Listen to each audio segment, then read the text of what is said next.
एक बार की बात है, एक छोटे से गांव में सास, ससुर और बहू का एक परिवार रहता था। सास का नाम कमला था और बहू का नाम सीता। कमला जी बहुत सख्त मिजाज की महिला थी और घर के हर काम में अपनी राय दिया करती थी। वहीं सीता नई नई बहू थी और धीरे धीरे सब कुछ सीख रही थी। एक दिन की बात है, सीता ने अपनी मनपसंद सब्जी बनाई। उसने बड़े प्यार से उसे पकाया और सासू माँ के लिए परोसा। लेकिन जैसे ही कमला जी ने पहला निवाला मुंह में डाला, उनका चेहरा बिगड़ गया। अरे ये क्या बनाया है? इसमें नमक तो बिल्कुल भी नहीं है। कमला जी ने नाराजगी से कहा। सीता ने झिझकते हुए कहा, माँ जी, मैंने नमक तो डाला था, शायद थोड़ा कम पड़ गया होगा। कमला जी ने हंसते हुए कहा, अरे बहू, खाना बनाना तो एक कला है, इसमें थोड़ी मेहनत और अनुभव चाहिए। अगले दिन सीता ने सोचा कि इस बार सासू माँ की पसंद की सब्जी बनाऊंगी।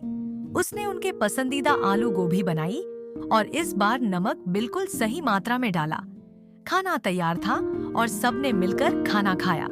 लेकिन खाने के बाद कमला जी ने फिर से कहा, बहू, इस बार नमक तो सही था, लेकिन सब्जी में मिर्च कम थी।